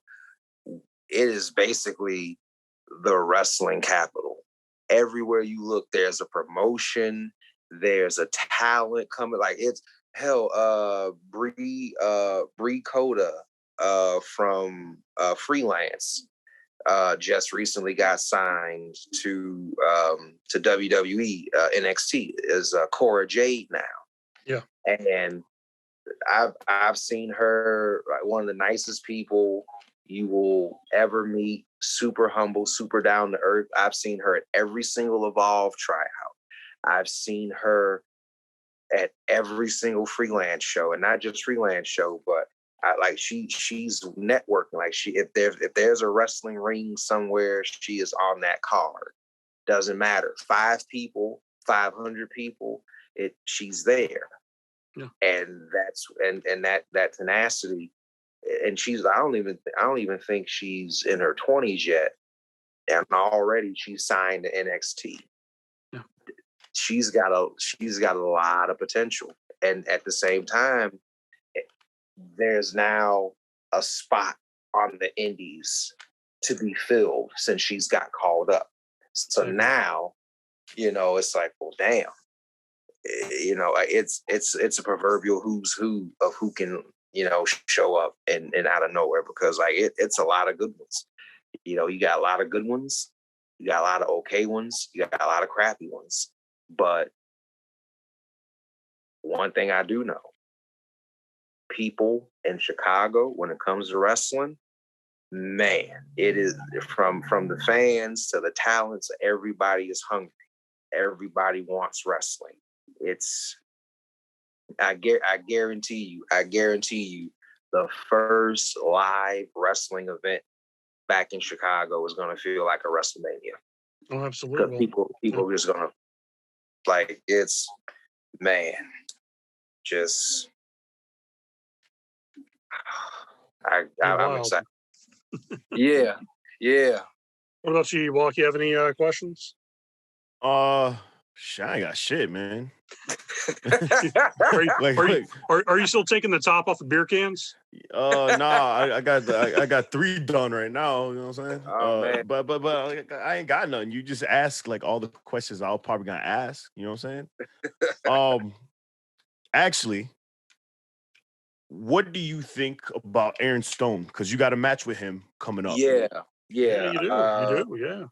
Yeah, Aaron Stone and I wrestling at Squared Circle Megastars, May 15th at the Berwyn Eagles Club.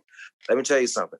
I am very excited about wrestling Aaron Stone, because that kid is young, he is hungry, and like he has that I don't give a shit mentality. I'm going to do whatever it takes to push myself, and I want my name out there. And we don't have a lot of people that have that mentality. A lot of the older guys have it, like the almost 30 somethings and up, like, have that. But like, see someone his age, I think he's like, what, 21? I don't think he's on 21 yet. I think he's only 20. Damn, yeah, man. I think so, if I'm right. I mean, Aaron, if you're listening to this, if I made you look too young, you can't go into a bar. My bad, bro. But still, But I know, like, it's like every single day I'm going to be working on something. If it's not wrestling, it's gonna be Muay Thai. It's gonna be boxing. It's gonna be catch wrestling. It's gonna be MMA. It's gonna be jiu-jitsu, because I'm gonna probably like have to use all that to like take out this dude. Like, it's like no disrespect. Like I get it. It's a competition. Everybody wants to win, but there comes a time when you get announced for a match. And when you find out who you're going to be in that ring with, something just clicks. And it's like, oh, shit. Growing up, I saw this as a kid, and this is what got me into wrestling. This could be my version of that. Somebody can possibly be in that audience and see Aaron and I just go out and just have a fucking blast, and they go, yeah, I want to do this. And that's I love wrestling, but very seldom do I wrestle somebody and it's like, oh man, we're gonna have fun. Like if I'm wrestling EWOKK, I know I'm gonna have fun. It's gonna be some old school grown man shit, and it's gonna be awesome. It's gonna hurt a little bit too. Yeah. Look, hey, I'ma just look. You can do other shit other than the spine buster. Goddamn it, I'm tired of that. The old Arn Anderson ass spine buster. Like, yeah, I'm gonna let it sit for a little bit, and I'm gonna throw your ass down. But yeah, man, like Aaron Stone, like that. It's weird saying I'm not even 30 yet. Like I'll be 30 on March 13th, and it's like, yeah, that kid's good. It's like, nigga, you a kid yourself. Like, bro, what was you? You know, like, come on, man. I hope they can edit that word out, by the way, because it just dawned like, damn, I done said that. It is what it is. You got to realize whose podcast you on, son. Yeah. we literally have talked to the guys powerful. We're like, we're not going to be the tongue-in-cheek podcast. We're just pretty much a group of wrestlers sitting back and just shooting the shit, telling stories. We're Rogan. It's very much like Joe Rogan and Mike Tyson involved in wrestling. Like this ain't the hey man, welcome to my podcast. Like check us out on Twitch and flowerboy.com. No, none of that shit. Man, we straight shooters. I could have been cursing mode the whole time. Yeah, but you shit. Fuck yeah. You know what I'm saying? But yeah, it's like, this like, in all honesty, I love doing stuff like this. Just, not necessarily talking about wrestling, but just talking wrestling, period. Like it to me, a lot of people, they say like, oh, well, it's all scripted and it's whatnot. Yeah, there's a bunch of shit that's scripted and predetermined. People give more of a shit. I guarantee you, Mandalorian season 3, that goddamn little puppet gets run over by a stormtrooper. It will crush the internet. It will crush the internet. Yeah, it'd be like game over. It's like, what? Like we can't have anything in this world. I'm like, it's a fucking puppet. No, there will be a national memorial service for a puppet, and I'm gonna be there too. Yeah, shit, me too. Me too. Justice for Grogu. How dare how dare the Empire run him over? And be like, you're like, it's a puppet, bro. It's a puppet. There's gonna be out there with the Henny. He gonna think about pouring it out. Like, nah, this shit is expensive. Nah, I just right. Oh man, there'll be more people on the internet crying over that than there actually be real street crime going on every day. Straight off. It's crazy, man. Like and that's the beauty of it. That's what, if you take, to everyone listening, man, if y'all take nothing away from this podcast, but one thing, let it be this: every single thing that goes on in that ring should have one focus and one focus only. And this is for the fans, and this is also for the guys and the girls that want to do this and be in that ring. Every single thing that gets done in that ring, it should not be to entertain the people in the back. It should be done to entertain the people that paid to be there, because the person in the back doesn't really, let me spoil this. I hate to take the air out your sails and whatnot. The dude in the back that's main eventing don't give a shit about your moonsault because it's not in his match. When it's in his match, then he'll give a shit about your moonsault. Until then, he don't care about your moonsault, your suicide dive, your Canadian destroyer, your reverse Rana, whatever. He don't give a shit about none of that. It ain't in his match. It don't matter. But the people that do care is that dude who literally doesn't get paid until next Friday, but decided, hey, it's a Saturday night. Tickets are only $20. This is my last $20. Yeah, why the fuck not? Boom, I'm gonna see me some wrestling. That's what matters. Yeah.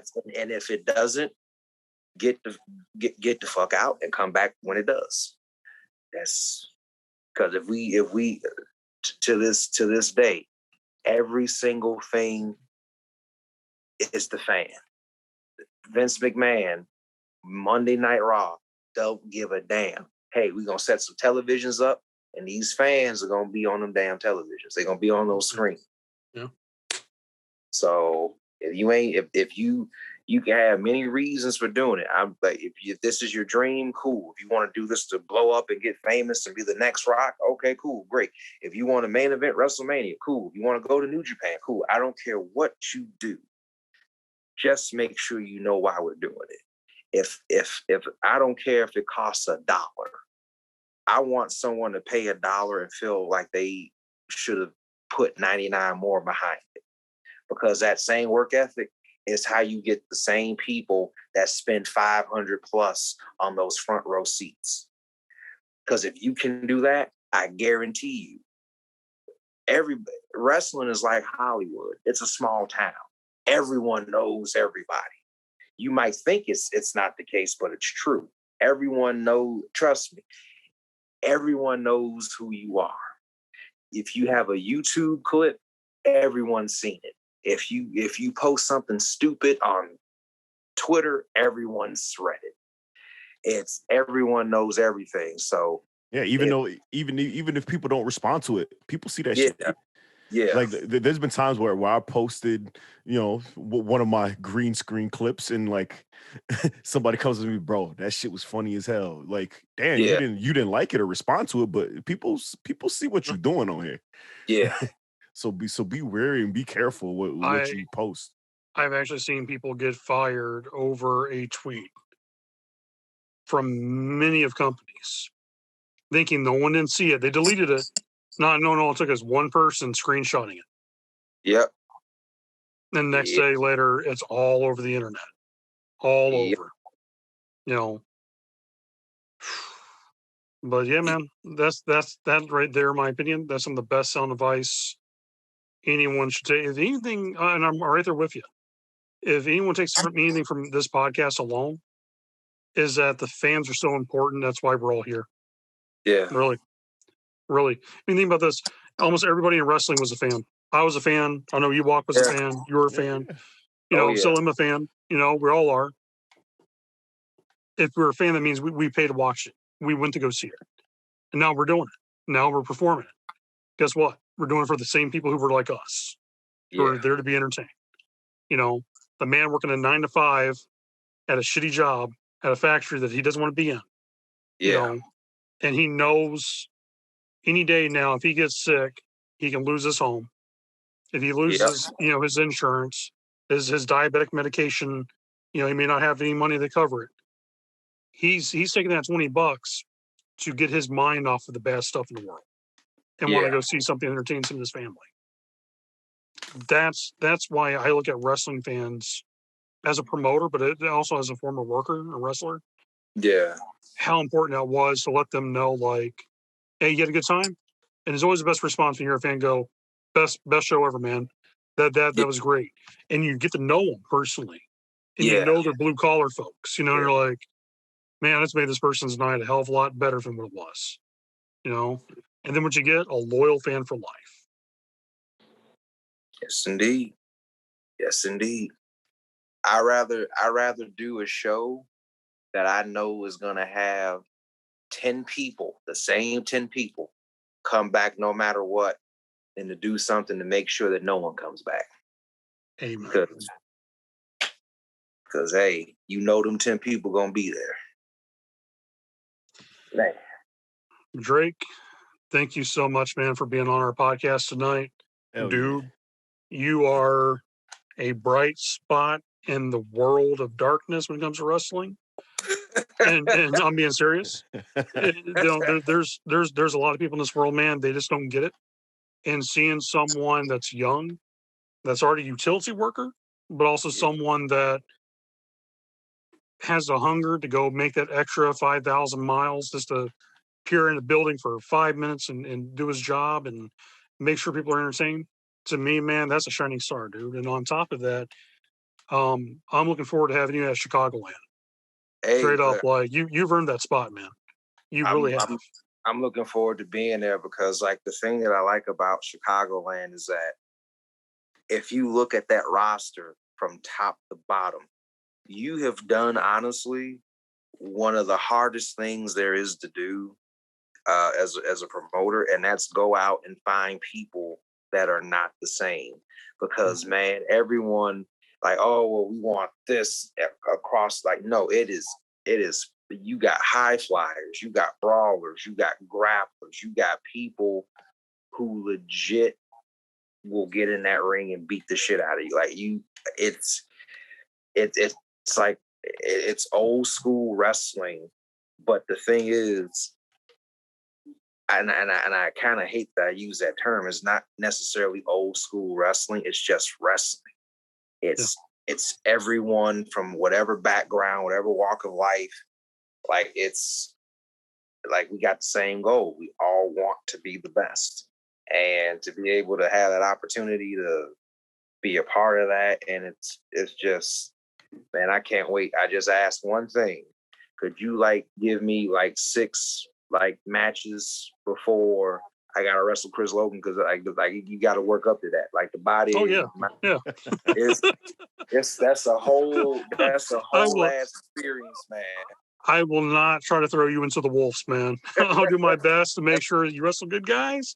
But I mean, there's different from just the average guy, and then there's Chris Logan. That's like, okay, that's like taking on a freaking bear in the woods, man. It's pissed off, and you got the last honeycomb in your hand. It's like, man, all right, I'm gonna survive this, right? Nah. Like, damn, why he use up all his sick time? Oh, you gotta fight Chris Logan. Oh yeah, shit, he better get ready. he got any more? Nah, shit, he should have at least 3 more days. Yeah. But man, it's I can't wait, man. Like I'm just happy that I get to be a part of something where it's like, yo, like this is it's like we give a shit about wrestling. Like, we care about the fans. Like, this isn't just how can we make money off this. Like, it's like owning a restaurant. If you take care of your employees, you'll never have to take care of a customer. Amen. If you have good wrestlers, you never have to worry about good wrestling shows. And Chicagoland has some damn good wrestlers. So, and I'm happy to be a part of it. Yeah, man. Well, dude, we're all happy to have you on board. I mean, and I agree with the same sentiment as a promoter, but also looking at it as on the outside. If you have people that are coming in there to work and they're happy to be there and they feel it's their home, they're going to make sure that fans never leave with a bad taste in their mouth. Yeah. That more than a booking mentality is key. Yeah. Yeah. Because, man, I'll tell you this, I even as a former wrestler, I never had that mentality when I worked for someone. I was like, okay, this company gave me a chance. This isn't just booking. This is an opportunity,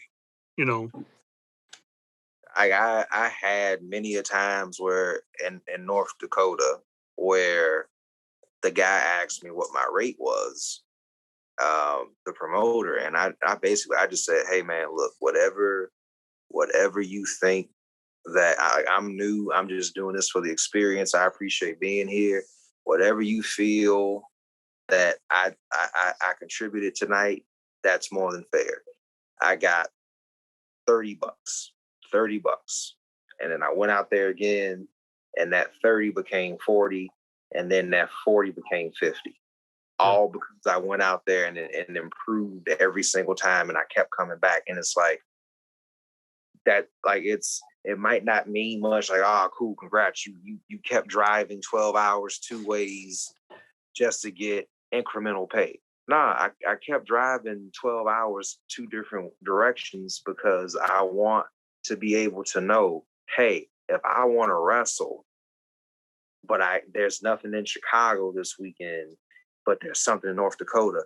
The fact that I know I can call that promoter up and go, hey, do you have a spot for me? For you, yeah, we can find something. Yeah. That's what it's about. Because if it's like, here's the thing. If people want to be there, there's always going to be a spot for you. And you see so much, oh man, this dude's trying to take my spot. Oh man, this guy's going to take my spot. No one can take, first of all, it's not, there are spots for everyone. But if you're that worried about your spot specifically being taken, then you know what? The easiest way to stop from something being taken is to give. If you give people their money's worth, if you give your best foot forward, if you always give 110%, if you always give your full attention to what you're doing in that ring and to the people that paid, you don't have to worry about, oh man, guess I'm not booked tonight. Yeah, I guess so. What'd you do to get booked again? Exactly. God damn. Bro, you preaching, bro. Hey. God, I might have to take another top off one of these beers, man. God damn.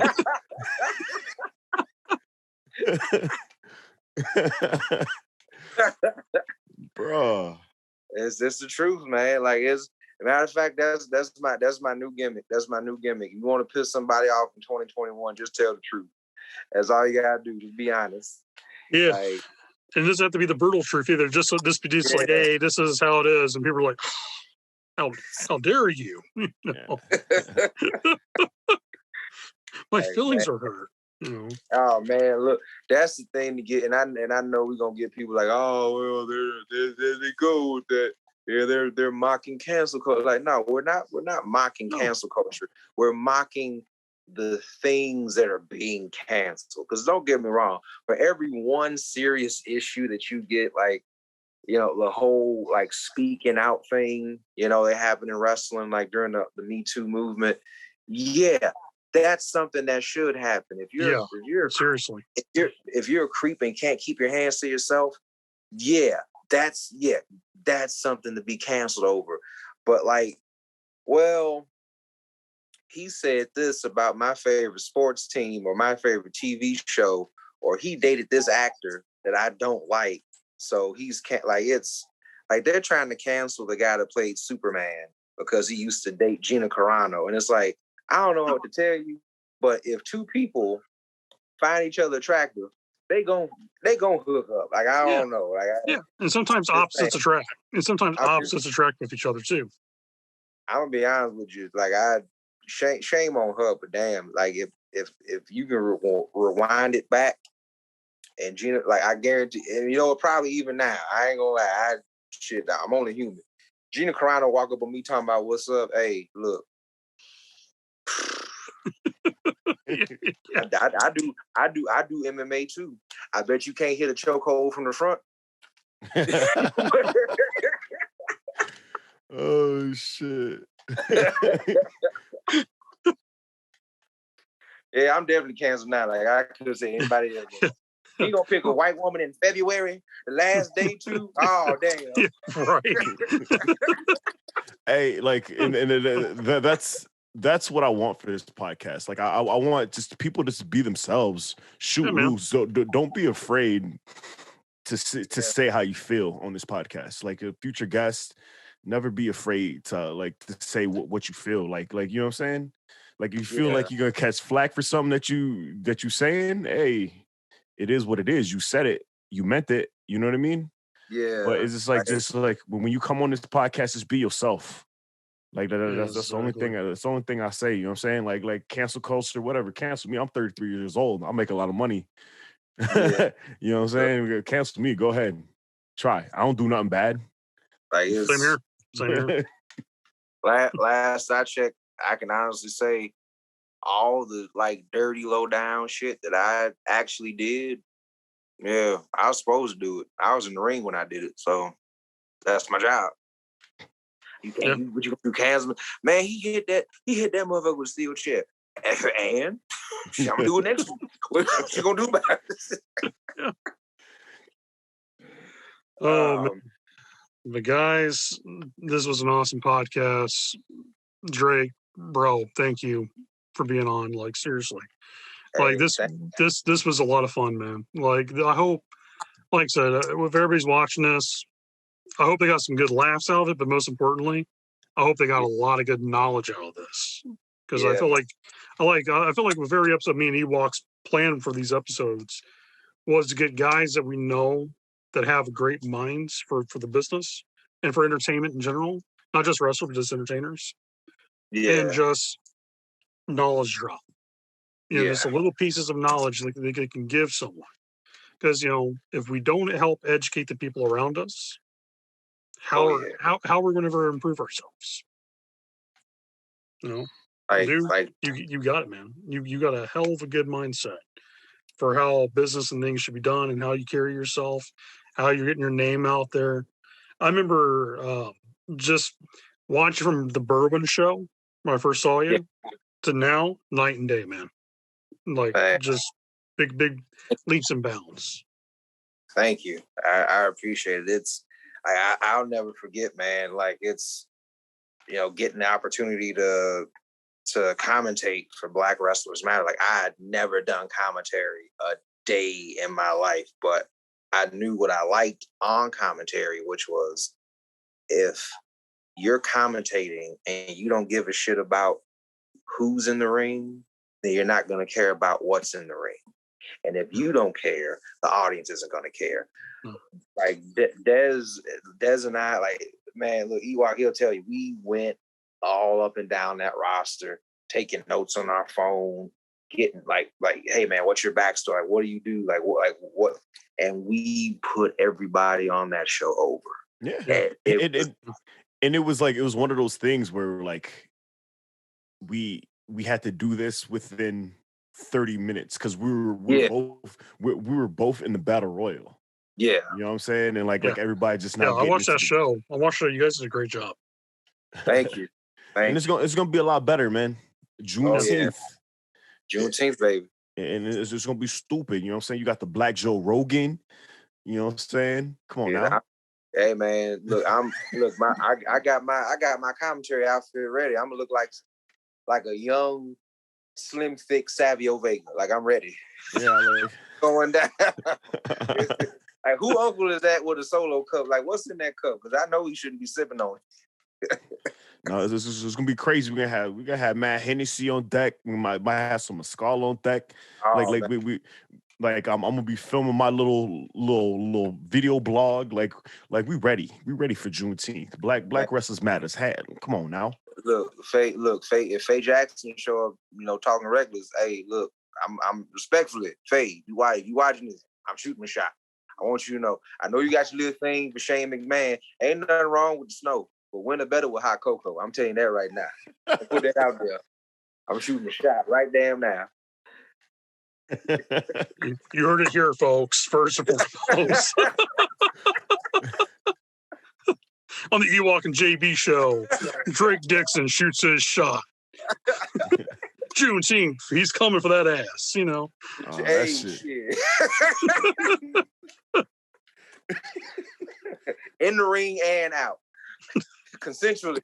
I'm going to put that out there. Jesus Christ, you are going to get canceled, my friend. Yeah. Not everybody. Oh man. Thanks for having me, man. Y'all guys. Hey, anytime y'all want me to do this again, just let me know I'm there. Cause this shit is fun. Like it's man. Damn. First episode too, man. Y'all make a brother feel this. Oh, it's gonna be man. I'm about to. I ain't gonna cry. I ain't no bitch.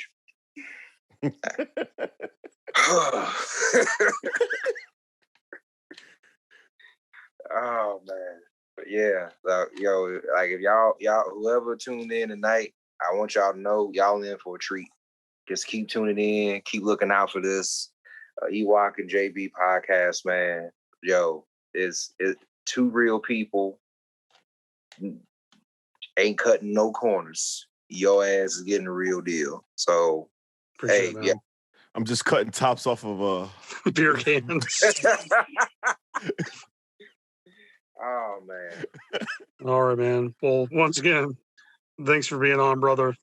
Fans, we see you down the road. This is JB. and your boy the EWOKK. I see you when I see you. Peace.